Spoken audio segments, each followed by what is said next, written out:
Good morning, all of you, my dear student. Today, now we are going to discuss about first PUC biology subject, chapter number 4, Animal Kingdom. Animal Kingdom. तो आज हम एक नए chapter के बारे में जानकारी ले लेंगे। तो वह चैप्टर है animal kingdom. When you are look around, observed the different types of the animals and structures, million species and animals are having in a surrounding environmentals. Basic of classification के बारे में हम अगर देखें तो मल्टी सेलुलर ऑर्गेनाइजेशन होता है और we are all the heterotrophic होता है, ऑटोट्रॉफिक न्यूट्रिशन होता है। मोड ऑफ न्यूट्रिशन में आप अगर बात किए तो होलोजाइक भी न्यूट्रिशन होता है और reproduction, लोकोमेशंस। So these all are aspects are involved in a animal kingdom. So first of all classification के बारे में हम अगर जानकारी ले ले तो सब किंगडम है प्रोटोजोआ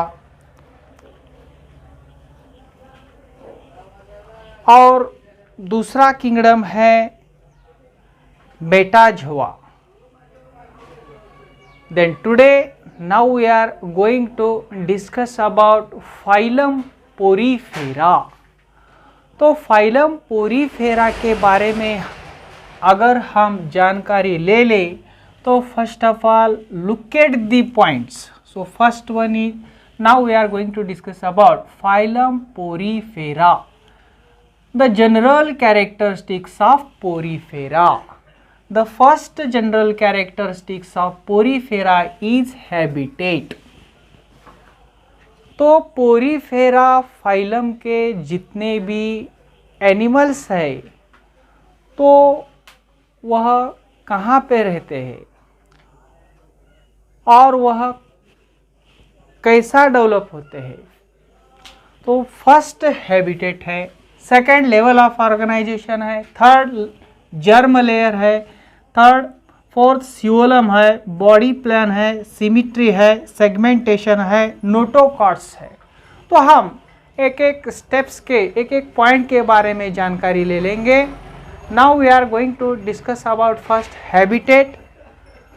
तो हैबिटेट पोरीफेरा फाइलम में जितने भी एनिमल्स आते हैं वह सभी का हैबिटेट कैसा होता है। So they are sessile. They are sessile. They are sessile. Sessile it means don't move. वह एक ही जगह पे रहते हैं। All are aquatic. All are aquatic. तो यह सभी पानी में ग्रोथ होते हैं, मोस्टली मराइन वाटर में ग्रोथ होते हैं। मोस्टली मराइन वाटर में ग्रोथ होते हैं। यह पोरीफेरा फाइलम का फर्स्ट हैबिटेट है। They are sessile, all aquatic, mostly marine and fresh water are also a habitat in a phylum Porifera. Then second general characteristics of phylum Porifera is level of organization. तो इसमें level of organisation की हम अगर बात करें तो cellular level of organisation, cellular level of organization are having in a porifera phylum. तो level of organisation कैसा होता है इनमें, तो cellular level of organisations are having in a phylum Porifera. Then third general characteristics of germ layers, no germ layers are having in a phylum porifera, no germ layers are having in a phylum porifera. Then fourth general characteristics of phylum porifera, सीओलम। तो इसमें एक vacuole नामक एक जगह होती है, उसी को हम सीओलम कहते हैं। सीओलम, these are the aciolum, these are the aciolum।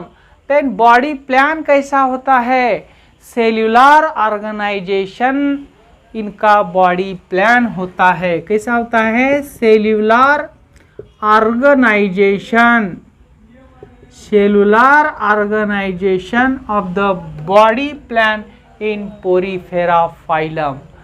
Next symmetry, इसमें mostly symmetry it is a radical, mostly कैसा होता है इनमें, सिमिट्री रेडिकल होती है। और सेगमेंटेशन की अगर हम बात करें तो segmentation is absent in a porifera phylum, absent. और नोटोकॉर्ड की हम अगर बात करें तो notochords are absent in a porifera phylum. So these all are the general characteristics of phylum Porifera. Then now we are going to discuss about physiology of Porifera phylum। Porifera phylum के अगर physiology के बारे में हम अगर जानकारी ले ले तो फर्स्ट है इसमें डाइजेशन। द डाइजेशन बोले तो पोरीफेरा नामक फाइलम में जितने भी एनिमल्स आते हैं उनका डाइजेशन किस प्रकार का होता है। Intracellular digestion are having intracellular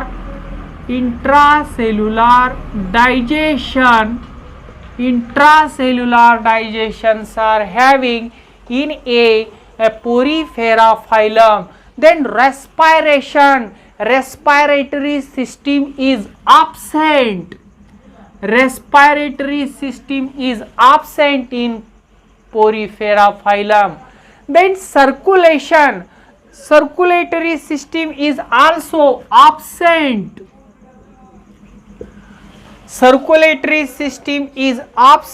in a phylum porifera।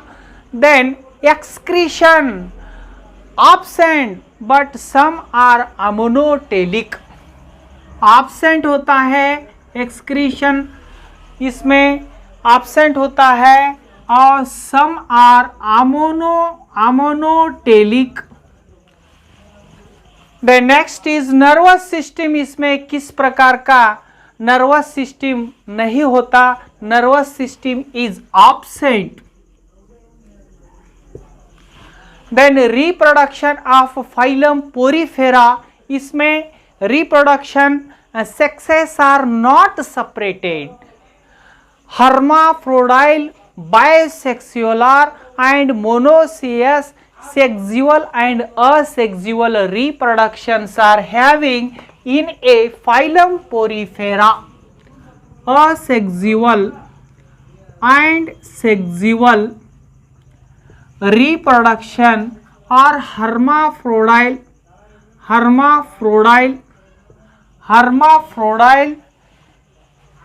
reproductions are present in a phylum porifera। Then fertilization इसमें these are the internal fertilization, इसमें फर्टिलाइजेशन कौन कैसा होता है, इसमें फर्टिलाइजेशन इंटरनल होता है और डेवलपमेंट इसका कैसा होता है, these are the indirect development. इसमें जो पोरीफेरा का जो डेवलपमेंट है तो तो इसका डेवलपमेंट कैसा होता है, इनडायरेक्ट होता है। देन एग्जाम्पल, तो यह सभी जनरल कैरेक्टरिस्टिक्स और फिजियोलॉजी के जितने भी कैरेक्टरिस्टिक्स है, तो इनमें कौन से एनिमल्स आते हैं। For example Sycon, first example. Then Euspongia is the best example of phylum Porifera. Then Spongilla is the best example of phylum Porifera. Cycon, it means Scypha.